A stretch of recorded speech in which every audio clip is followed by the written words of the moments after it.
Welcome back to the Deep Dive. Today, we are plunging headfirst into a truly challenging, even jarring piece of writing. It deliberately shakes the foundations of how many of us think about reality, belief, and, well, our own selves. We've got a stack of notes and excerpts here from a document called Principia Chaotica. That's right. And this source, it really doesn't hold back. It presents a radical, you could even say anarchic perspective. Yeah. It's a viewpoint that deliberately positions itself outside of, conventional philosophy, conventional spirituality. It demands that the reader reconsider some of the most basic assumptions we operate under every day. Okay. And just to be clear, our deep dive today isn't about endorsing this perspective, not at all. It's about rigorously understanding it, but from the source's point of view. Exactly. Our mission today is to unpack the core ideas laid out right here in Principia Chaotica. We're going to dig into its central claims, explore what embracing those claims might mean in practice, according to the text, of course, and really try to grasp the unique landscape it describes. Think of it like navigating a philosophical terrain that has very different rules than the one we're used to. It's about getting inside this particular worldview and seeing what it looks like from the inside. So, yeah, let's unpack this. Let's do it. So, at the absolute core of Principia Chaotica, the idea everything else seems to orbit around, is a statement that's incredibly simple, yet profoundly disruptive. It's the declaration, nothing is true and everything is permitted. Yeah, that's the big one. Right. And on the surface, that might sound like, Yeah. I don't know, an invitation to just pure, unfettered chaos. Yeah. Or maybe even apathy. But the source presents it very differently. It really does. The text doesn't frame this realization as leading to nihilism in the sense of despair or meaninglessness. Not really. Okay. Instead, it describes understanding that nothing is fundamentally true as leading to a feeling the source calls terrible freedom. Terrible freedom. Yes, yeah. Quite a phrase. It is, isn't it? It's really loaded. It's not just saying you're free. It implies a sense of awe, maybe even a kind of burden, or perhaps fear, that comes with realizing there are no fixed points of reference, no ultimate truths holding things in place. Right, like the ground disappearing beneath you almost. Kind of. When you shed that illusion of certainty, the sheer scope of possibility can be overwhelming, perhaps even terrible in its lack of constraint, And the source explicitly links this lack of ultimate truth to a lack of certainty. It says, because nothing is ultimately true, according to the text, nothing is certain. Exactly. And this isn't just some abstract philosophical point within this document, is it? It seems to have practical implications. Oh, absolutely. The text notes that when you operate without that safety net of certainty, the consequences can be hasty. Hasty. It implies that acting in a reality where there are no predetermined outcomes, no guaranteed results, well, things can unfold unpredictably, and maybe very quickly. If anything is permitted because there's no universal truth forbidding it, then any action might have a consequence. But those consequences aren't governed by some stable, predictable reality. So anything goes, and the results can be immediate and maybe unexpected. Pretty much. That's the feeling it conveys. And this understanding that nothing is true directly unlocks the second part of that core statement. Everything is possible. Right. The flip side of the coin. Exactly. And this is a radical departure from most conventional worldviews, which, assume there are inherent limits set by the nature of reality itself. Sure. Physical laws, logic. Right. But this text posits that the only real limits are those imposed by the illusion of truth. Once that illusion is gone, the potential for what can occur or what one can do, even, it seems, interacting with what seems like physical reality, expands dramatically. Why? Because the rules you thought were absolute are suddenly gone. So this terrible freedom isn't just psychological. The source seems to suggest it affects existence itself, makes it more malleable. That's certainly the implication within the framework of this source, yeah. It suggests a fundamental flexibility to existence. Okay, now here's where it gets, I think, even more challenging, and perhaps, for many people, deeply unsettling. Tied into this foundational idea, no ultimate truth, everything possible, is a specific point the source makes about the self, our sense of I. Yes. It claims that part of this profound realization, this understanding that nothing is true, involves also understanding that one does not even have a real self. Yeah, that one hits hard for a lot of people. It strikes right at the core of who we perceive ourselves to be. This stable, continuous identity that persists through time. Our bedrock. Exactly. And the source is quite specific about the impact of realizing this. It even suggests a kind of coping mechanism, or as it calls it, a defense. against the specific understanding that the self isn't real. A defense. What is it? The text states that laughter is the only defense against this particular insight. Laughter. Just finding it funny. Not quite like that, I think. Eh. It suggests laughter as more of a primal release, maybe. A way to process the sheer absurdity or perhaps the potential terror of realizing that the thing you thought was you, the stable observer, the agent, is also part of the illusion of truth. Wow. It really underscores how deeply ingrained the idea of a fixed self is. And confronting its non-existence, according to this text, requires a powerful, maybe even involuntary response, like laughter. It's not about dismissing the idea with a chuckle, but about somehow processing its weight and strangeness. Okay. So you have this foundation. No ultimate truth, everything possible, and even the self is an illusion. Right. Yes, this completely changes the playing field, doesn't it? Radically. If there's no objective reality to align with, then what is the purpose or function of something like belief? Normally, we think belief is about what's true. Precisely. Traditional views often see belief as either, accepting known truths or having faith in unproven ones. This source views it entirely differently. Which brings us, I guess, to the next major section, where Principia Chaotica explores the function of belief within this chaotic framework.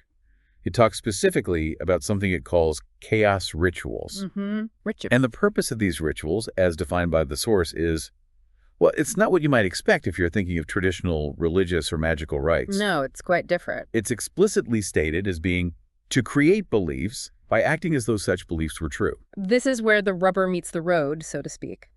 The source introduces ritual not as a way to commune with external forces or discover hidden truths, but as a kind of technology for internal state change. A technology for belief. Yeah, it's an active process of generating a belief by embodying it, by living as if it were already true.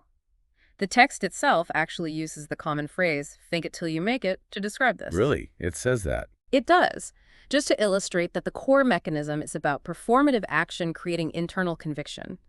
The ritual is presented as a tool to shape your own internal reality, your own belief structure. And what's the goal? What's the desired outcome of creating beliefs this way?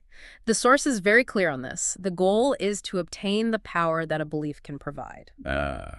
So belief isn't valued for its connection to reality because, nothing is true, but for its utility, for the power it grants you. Exactly. This power could manifest as confidence or a changed perception, the ability to influence others, or even, as we'll get into, maybe affecting what seems like external reality. That's a critical reframing then. Belief moves from being a descriptive state, like I believe that is true, to an operative force. I am using this belief to achieve an effect. You got it. By cultivating a belief, you unlock capabilities or perceptions that weren't available to you before. The power comes directly from the conviction you generate, regardless of any external truth validating it. Okay, but here's a twist. The relationship with these created beliefs.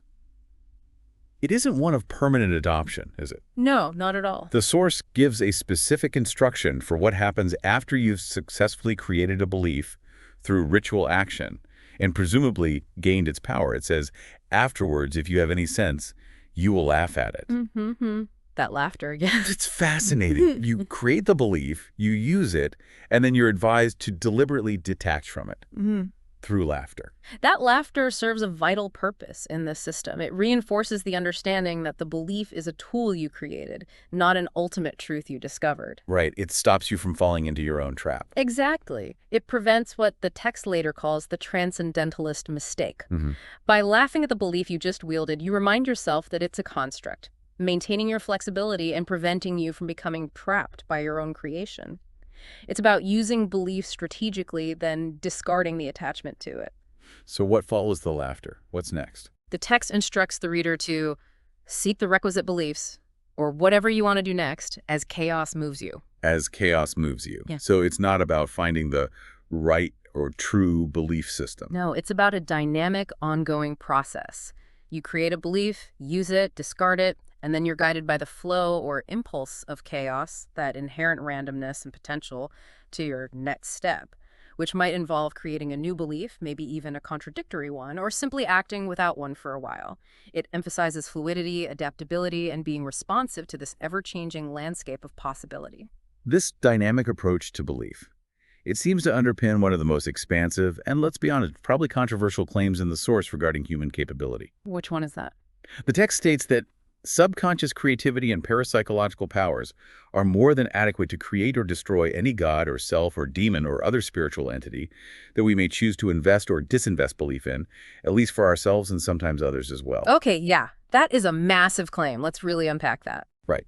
It suggests that your internal mental processes, your subconscious mind's creative power, and what the source calls parapsychological powers. Which implies abilities beyond conventional understanding, yeah, like mind over matter or influencing reality somehow. Exactly. It suggests these internal powers are so potent that they can literally bring into being or dissolve concepts that we traditionally see as external absolute entities, gods, demons.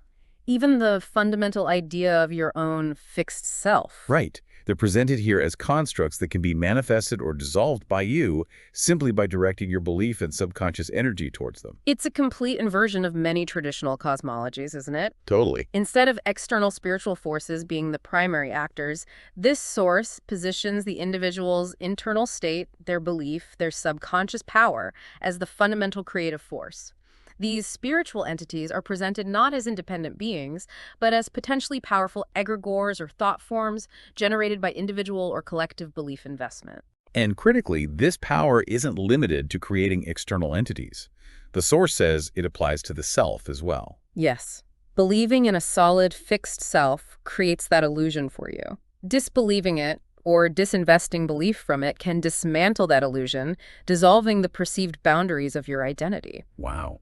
The source is basically positing that what others might call spiritual reality, or even aspects of our shared reality, are, at least in part, the product of collective and individual belief and subconscious power. Okay. And the text identifies a major pitfall based on this understanding.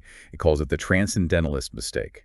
What is that exactly? This mistake is defined as attributing ultimate reality to anything, and the source specifically points to things like created gods or entities as prime examples. So the danger arises when you successfully use your power to create a belief or manifest an entity. Yeah. And then you forget that you were the source. Exactly. You start treating that creation as if it were an independent, ultimate truth with inherent reality outside of your own or collective belief. And the text warns this leads to. It leads to the narrowing of the spectrum of the self. By fixating on one created belief or entity as true, you restrict your own potential, your ability to shift, adapt, and create other beliefs or identities. You limit the vast range of what you could be because you've become tied to one specific outcome of your own creative power. You get stuck. So the source argues that the real awesomeness isn't found in the power or reality of the creative belief or entity itself, No. but in the source of that power, in the individual's own capacity for creativity and belief manipulation. Precisely. The text states the real awesomeness lies in the range of things we can discover ourselves capable of. It shifts the focus from the external manifestation back to the internal process. Right. The wonder isn't in worshiping a god you created or being defined by an identity you constructed. It's in the realization that you have the power to create gods and identities in the first place. It's an internal, potential-focused view of power and reality, emphasizing the flexibility and capacity of the individual consciousness. And this brings us back full circle to that fundamental principle. Belief is a tool rather than an end in itself. This idea, while it sounds simple, is presented as having truly profound implications if it's fully integrated. The source stresses that this realization has immense consequences if fully accepted. And accepting this fully, it means letting go of the need to find the right belief, the true religion, the correct philosophy. It means seeing all belief systems, including your own, as functional frameworks that enable certain actions, perceptions, and effects, but have no claim to ultimate truth. The consequences being? Well, the immense consequences are liberation from dogmatism, the freedom to adopt and discard beliefs strategically, and the heavy responsibility that comes with understanding your own role in constructing your experienced reality. It implies that ideological battles over truth are ultimately, well, misguided maybe, because all ideologies are just different sets of tools, according to this view. Okay. The source then seems to extend this radical perspective to existence itself. It frames it in a way that combines elements of, like, game theory and chance. Yeah, it gets into that territory. It starts this section with another provocative statement. The gods are dead. Don't live like the gods. Building on what we just discussed. Given the earlier discussion of gods being potentially products of belief, this reinforces the idea that external deities, if they ever existed in a meaningful, independent sense, are no longer relevant as models or rulers for human life. It's a clear rejection of traditional divine authority and any kind of predetermined cosmic order. If gods are either gone or never were independent or are merely constructs, then living according to their supposed dictates or natures is, well, pointless in this view. So it pushes the individual to find their own way, unbound by divine precedent. Exactly. It's an assertion of human autonomy in what this text presents as a godless or perhaps post-God universe. And the source describes the appeal of this perspective, this chaos view, in terms of its inherent humor and imagination. It says, it appeals to someone with a great deal of humor and a fertile imagination, coupled with a strong suspicion that both reality and human condition have a same-like quality. A same-like quality. An interesting phrase. Yeah, what do you think that means? Same-like quality. Well, I think it suggests that both the external world, reality, and our internal experience, the human condition, are fundamentally fluid, uncertain, maybe not as solid or serious as we tend to think.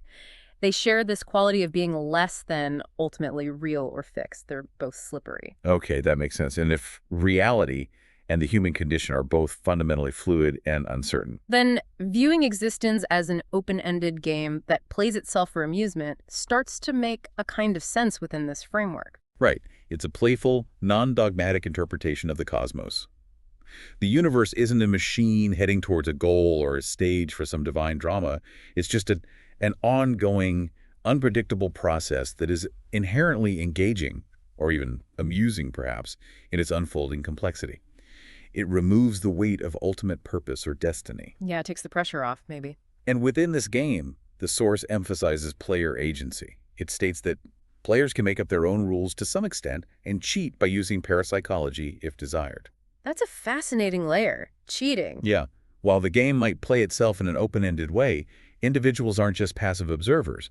They have the capacity to influence the parameters of their experience, make up their own rules, and potentially bend or manipulate apparent causality through what the source calls parapsychology. Connecting back to that idea of subconscious power influencing reality. Exactly. It suggests a degree of personal will can be exerted within this chaotic framework. You can nudge the game. Which leads directly to the source's specific definition of a magician, with a K. Right, magician. In this text, a magician isn't just someone performing illusions or stage magic. Oh, it's defined very differently. It's one who has sold his soul for the chance of participating more fully in reality. Okay, sold his soul. That sounds dramatic. Faustian, even. It does, but it seems metaphorical here. It's Right. not a pact with the traditional devil. It seems to mean a surrender of the illusion of a fixed, eternal self or soul. Giving up the fixed self. Right. Giving that up in exchange for a deeper, more dynamic engagement with the fluid nature of reality. By letting go of the idea of a permanent, unchanging identity, the individual gains the ability to navigate and interact with this chaotic, open-ended game more effectively, more fully. And the source explicitly ties this magician state back to the foundational principle, doesn't it? It does. It states, only when nothing is true and the idea of a true self is abandoned does everything become permitted. So it's a direct link. The radical freedom and possibility, everything is permitted, are absolutely contingent upon fully accepting that there are no ultimate truths and that the very notion of a fixed, inherent self is also part of that illusion. Abandoning the fixed self is the prerequisite. It's the key that unlocks the door. It's the shedding of that identity that unlocks the infinite potential described here. The text also uses this perspective to critique the classic Faust myths. You mentioned Faust earlier. The source says Faust failed to take it to its logical conclusion. Interesting critique. Why did Faust fail, according to this text? Because apparently Faust only needed to accept a single belief to become a true magician in this sense. But he seemed to miss it. And that single crucial belief was? The meta-belief, that belief is a tool for achieving effects. So Faust was still operating within a conventional framework, seeking knowledge or power as external things to be gained. That seems to be the implication. Rather than understanding that the power resides in the act of belief itself, used functionally, without needing any external validation or ultimate truth. He failed to see belief as a technology for reality creation, not just a means to obtain something in reality. He didn't grasp the meta level. He was still playing the old game, just asking for better cheat codes. Something like that, yeah. And this powerful effect of belief as a tool, while it's central to the individual's practice as a magician, the text says perhaps paradoxically, it's often far easier to observe in others than in oneself. That makes intuitive sense. It's hard to step outside your own deeply held beliefs and see them purely as tools because you're so immersed in the reality they generate for you. You're inside the system. But you can more easily see how the belief systems of other people, or even entire cultures, shape their collective reality and their limitations. The source points out that entire cultures are both enabled and disabled by the beliefs they hold. That's a really clear, large-scale example of beliefs power, isn't it? A shared cultural narrative or belief system allows for certain forms of society, progress, interaction, while simultaneously preventing or making unthinkable other possibilities. So it's a demonstration of how belief, even collectively held, acts as a tool that constructs a shared reality, albeit one that's impermanent and, according to this text, ultimately arbitrary. Yeah, and this leads to an observation about belief cycles. Belief cycles. The source notes that beliefs tend to lead to activities which tend to reconfirm belief in a circle they call virtuous rather than vicious, even if the results are not amusing. Okay, let's unpack that.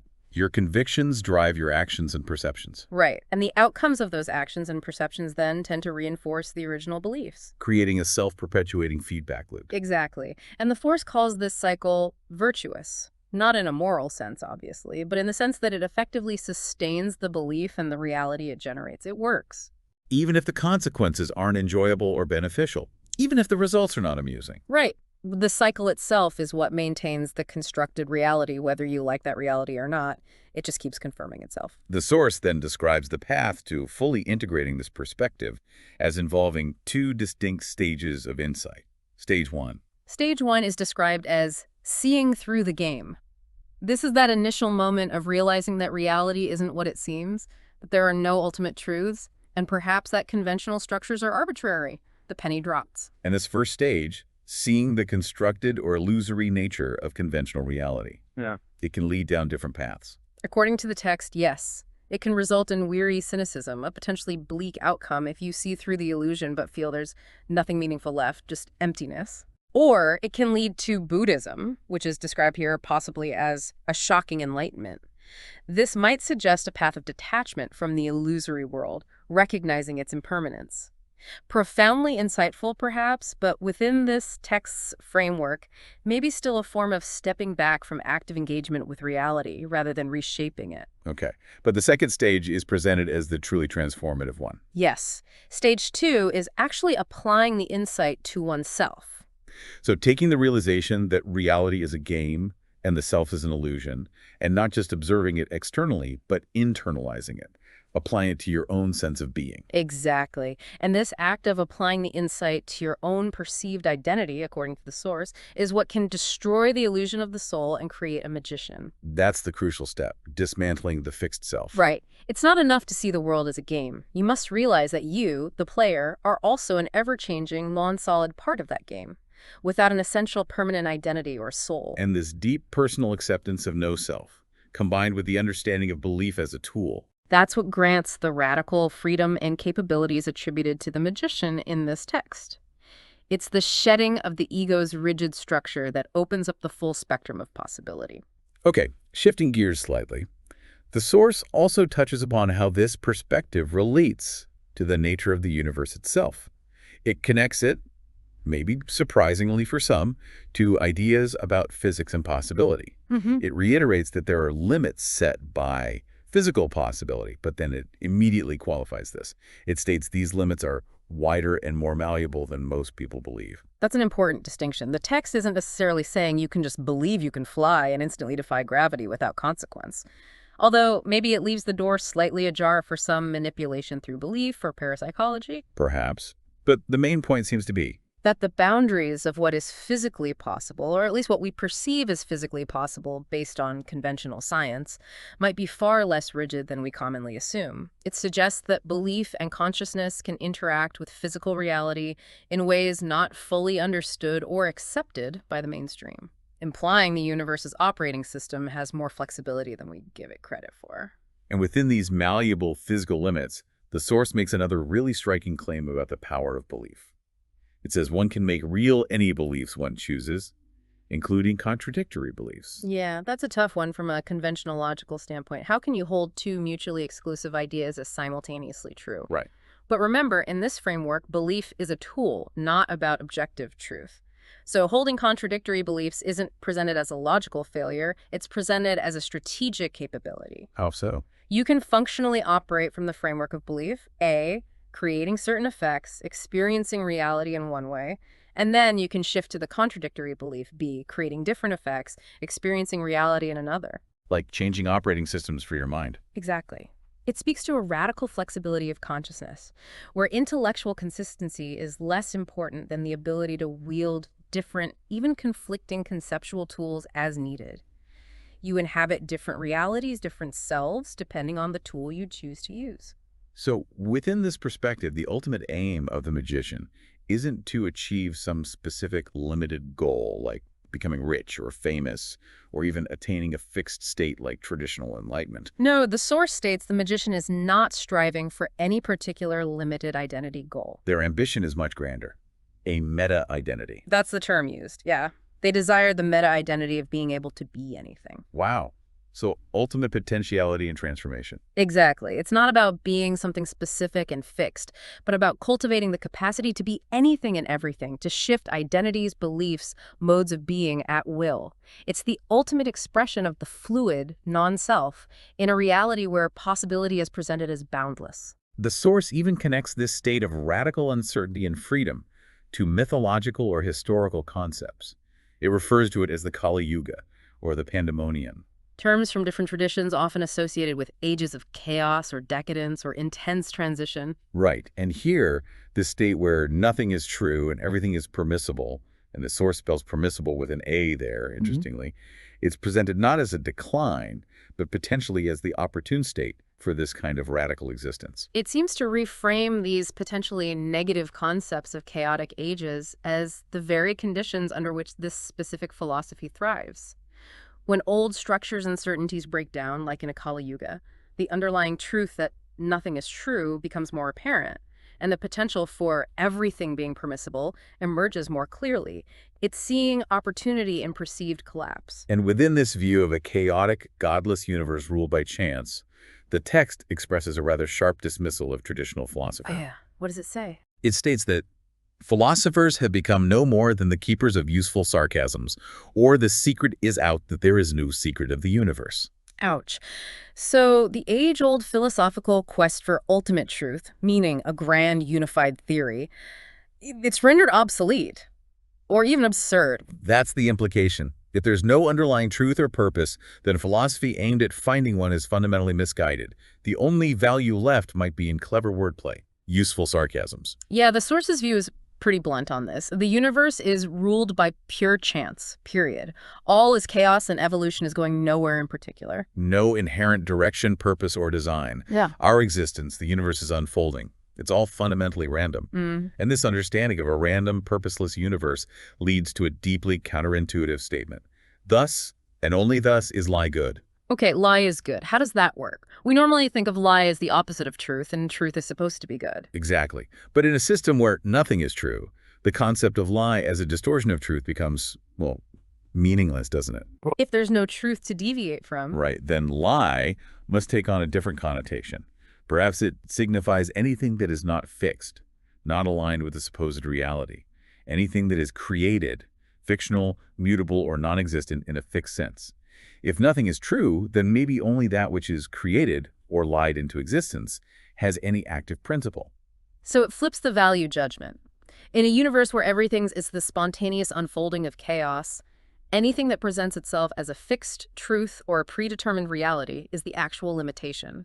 The lie, understood perhaps as conscious creation, invention, or variability, becomes the active principle that engages with and shapes this chaotic potential. So it aligns lie not with falsehood opposed to truth, but with creative assertion within a truthless void. That seems to be the implication, yeah. And this ties directly into the source's view of our own existence within this framework. It says, we are born accidentally into a random world where only seeming causes lead to apparent effects and very little is predetermined. Thanks, chaos.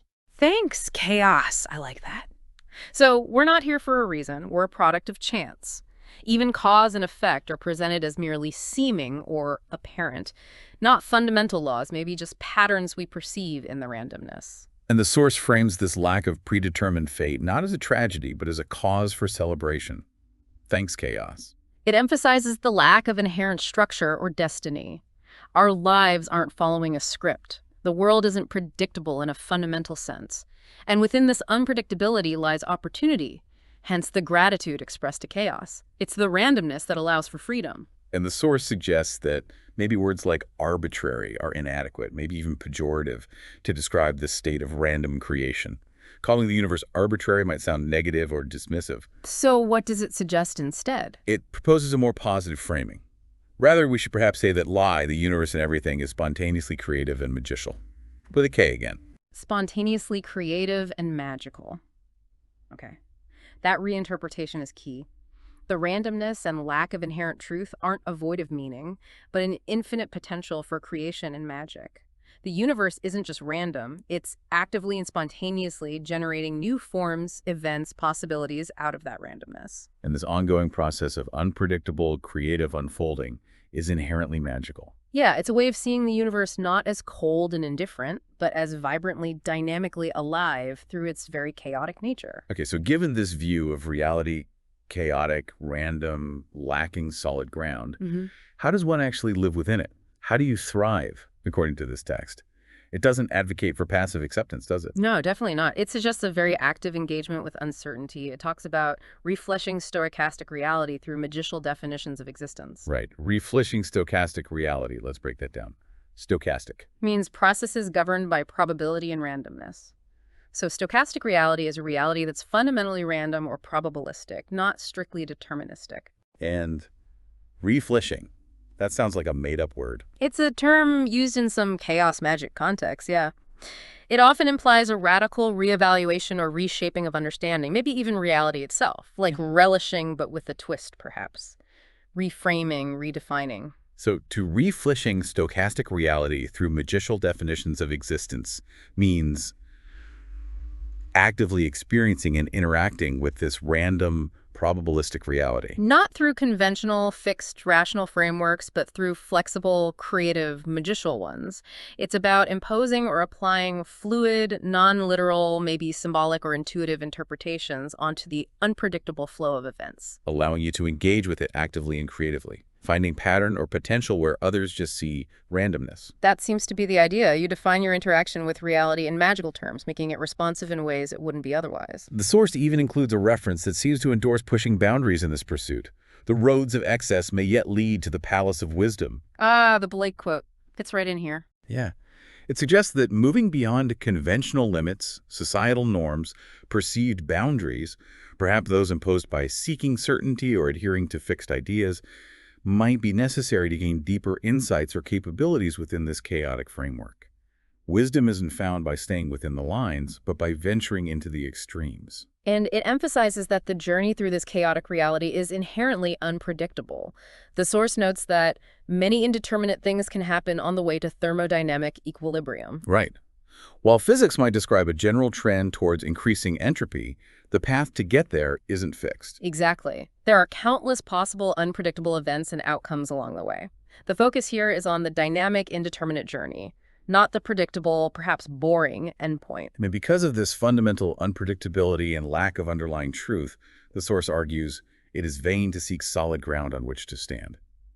Trying to find something stable, certain, unchanging, it's presented as a futile exercise. And crucially, this isn't just about external reality. This goes hand in hand with the dismantling of the self we talked about earlier. How so? The source makes it explicit. Solidity is an illusion, as is the foot which stands on it. And the self, which thinks it owns it, either is the most transparent illusion of all. Wow. So everything we perceive as solid or stable, the ground, our body, and most importantly, that sense of a persistent, stable self doing the perceiving or acting, all presented as layers of illusion. And the self is deemed the most ephemeral, the most transparent illusion among them. There's no solid platform to stand on because the very entity looking for that platform is itself a non-solid illusion. This understanding leads to a pretty stark analogy comparing this perspective with conventional belief systems. Which one? The heavy vessels of faith are held and sinking along with all lifeboats and ingenious rafts. Okay. So traditional faiths, rigid ideologies, the heavy vessels, and even modern attempts to create new, supposedly stable systems or escape routes, the lifeboats and ingenious rafts, are all presented as fundamentally inadequate, doomed to fail in the face of this overwhelming ocean of chaos. That seems to be the message. Seeking certainty, which is the bedrock of most faith systems, is portrayed as a losing strategy when reality itself is uncertain. So faced with this situation, conventional certainty sinking, no solid ground, the self as an illusion, the source presents a critical choice to the listener, to you. It asks, so will you shop at the supermarket of sensation and let your consumer preferences define your true self? Okay, that's one option. The passive approach. Letting external stimuli, fleeting desires, societal conditioning dictate who you are. Letting the illusion of a self be constructed by external, superficial input, like consumer preferences. Basically becoming a passive consumer of reality. And the alternative, presented as the path of the magician. Or will you, in a bold and lighthearted fashion, thieve from both or the un of it? Thieve. Interesting word choice. It is. It implies taking what is useful or desirable without adhering to conventional ownership, rules, or limitations. You take from the structured, apparent world, both maybe implying from truth and lie, mind and body, structure and chaos, and from the unmanifest potential of chaos, the un of it. So it's about radical agency, freedom, a lack of reverence for established structures or definitions. All undertaken with boldness and lightheartedness. Again, reinforcing the role of humor and playfulness in this whole approach. It's not grim determination, it's bold thievery with a smile. This choice reinforces that core principle again. For belief is a tool for achieving whatever one chooses to consider important or pleasurable, and sensation has no other purpose than sensation. Right. Belief serves your personal goals, whatever you deem important or find pleasurable. Sensation itself is just experience. It doesn't inherently carry deeper meaning or define who you are. And the text says, thus help yourself to them without paying the price. Meaning, use the power of belief, the richness of sensation, the possibilities of existence, without the conventional cost. What's the conventional cost? Perhaps the cost of needing certainty, of adhering to fixed truths, of being defined by your beliefs or sensations, or of seeking ultimate meaning where, according to this text, there is none.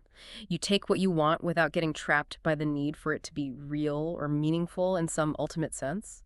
The source includes a particularly challenging instruction that seems, well, counterintuitive at first glance, given that it starts with, nothing is true and everything is permitted. What's the instruction? Sacrifice truth or freedom at every opportunity. Sacrifice truth or freedom. But if nothing is true and everything is permitted, what does that even mean? Good question. Within this framework, maybe it means not becoming attached even to the ideas of truth or freedom as fixed, desirable goals in themselves. So sacrificing truth could mean deliberately embracing non-truth, fiction, illusion as creative principles, like we discussed with lie. Possibly. And sacrificing freedom might mean willingly accepting temporary limitations or roles within the game to achieve specific effects, but without becoming identified with those limitations, knowing you can drop them later. So it's like a constant practice of dismantling any emerging rigidities, any concepts, even seemingly positive ones like truth or freedom, that could become new forms of dogma or limitation, never letting anything solidify. That feels like it fits the overall pattern, and this ties into a clear rejection of conventional societal structures. The source calls the pursuit of contrived uniformity, order, and purpose an obscenity. Strong word. Obscenity. These are the very things, uniformity, order, purpose, that attempt to impose fixed structures, meaning, and predictability onto a chaotic universe. So, embracing chaos means actively rejecting these artificial attempts to create order and shared purpose, where the source argues none inherently exist. Which brings us back, once again, to the self, or the deliberate lack thereof in its fixed form. The source states, quite powerfully, the greatest untruths, freedoms, and achievements lie not being yourself. That's a direct challenge to conventional notions of authenticity, isn't it? Finding your true inner person. Completely. This philosophy suggests that the fixed identity you currently perceive, the product of accidental birth, random experiences, imposed beliefs, is the primary limitation. The greatest potential, the most profound freedom, the most significant accomplishments. They come from deliberately moving beyond that fixed, illusory self, exploring the untruth of having a stable identity and embracing the infinite possibilities of constantly transforming, of not being yourself. So how do you practically navigate this reality once you've accepted this perspective. The Force concludes with instructions that feel more visceral and active than purely philosophical. You're told to turn and face the tidal wave of chaos from which philosophers have been fleeing in terror or millennial. Right. Philosophers in their quest for order and truth have historically tried to impose reason or structure onto the apparent chaos of the universe, effectively running from its unpredictable nature for millennia. But the instruction here isn't to run, or even to build a wall. No, it's active, engaged, and even joyful. The instruction is leap in and come out surfing its crest. Surfing the tidal wave of chaos. Yeah. You don't just passively accept chaos, you become a dynamic participant. You immerse yourself in its power and unpredictability, riding its energy rather than being overwhelmed by it. This is presented as the way forward, not conquering chaos, but moving fluidly and powerfully within it. And this surfing leads to sporting amidst the limitless weirdness and mystery in all things, or those who reflect false certainties. Sporting amidst the limitless weirdness, I like that image. It's a call to playfully and joyfully interact with the unknown, the bizarre, the things that defy rational explanation or categorization. Engaging with the inherent strangeness of the universe. Exactly. Yeah. And contrasting this dynamic playfulness with the static rigidity of those who cling to fabricated certain answers. The universe is full of weirdness because it's not bound by rigid rules, and this weirdness is something to be enjoyed and explored, not feared or explained away. And the text concludes this active engagement with a sense of gratitude, almost, for the boundless nature of reality. Thank chaos, we shall never exhaust it. So the infinite, unpredictable, fundamentally unknowable nature of chaos is presented not as a frustrating barrier to understanding, but as an endless source of experience, potential, and mystery. A well of possibility that can never be depleted. It's a feature, not a bug. And finally, the source ends with a set of core commands or mantras that seem to encapsulate the active, engaged approach to living within this chaotic existence. The first is create, destroy, enjoy, IAO-CAOS. Okay, a direct call to action based on everything we've discussed. Create new beliefs, new realities, new experiences, new selves. Destroy illusions, fixed ideas, limitations, dogma, the illusion of the fixed self. Enjoy the entire process, the act of creation and destruction, the sensations, the playfulness, the spontaneous creativity of chaos itself. And IAO, chaos. Seems like an invocation, maybe. An affirmation or a centering phrase for this state of being and engagement with the underlying nature of reality as described in the text. And then finally, from a section the source refers to as the organon, the fundamental operating principle for navigating this reality is restated, serving as both a summary and a command. Nothing is true. All is permitted. Back where we started. That's the core, the foundation, and the practical rule for living the philosophy laid out in Principia Chaotica. Wow. Okay, that was a truly intense and, mind-bending deep dive into the ideas presented in these excerpts from Principia Chaotica. It really was. We've explored the core premise that nothing is ultimately true and therefore everything is permitted. The radical view of a belief, not as a search for truth, but as a tool for generating power and reality. The concept of the magician who achieves ultimate potential by abandoning the illusion of a fixed self. The universe seen through the lens of pure chance and spontaneous creativity, and the proposed way of actively engaging with all of this by embracing and surfing the wave of uncertainty rather than resisting it. It certainly challenges our fundamental assumptions about, well, pretty much everything, doesn't it? Yeah. The emphasis on embracing uncertainty, on seeing the self as fluid, on viewing beliefs as functional tools rather than inherent truths, and finding freedom and potential in the very absence of solid ground. It's a powerful, albeit demanding perspective presented in this text. It asks you to question the very foundations of your perceived reality and your place within it. Right. It makes you really pause and consider just how much of our sense of stability, security, even our identity, is built on accepted beliefs that this text would argue are merely temporary constructs. Useful, perhaps, but not ultimately true. And it proposes this radical form of liberation that comes from consciously letting go of that need for certainty in every aspect of existence. Yeah. This deep dive, as always, was about immersing ourselves in the landscape presented by these specific sources, understanding the internal logic and the radical implications of the viewpoint they advocate, and seeing where that perspective might lead, according to the text itself. So, as you continue your own exploration of the world and your place in it, here is a thought to mull over, drawn directly from this fascinating text. If, as it claims, the greatest untruths, freedoms, and achievements lie not being yourself, what does that suggest about the constant human quest for authenticity, for finding your true self? And what possibilities might open up if you were to actively explore the opposite? Keep reflecting, keep questioning, and keep exploring.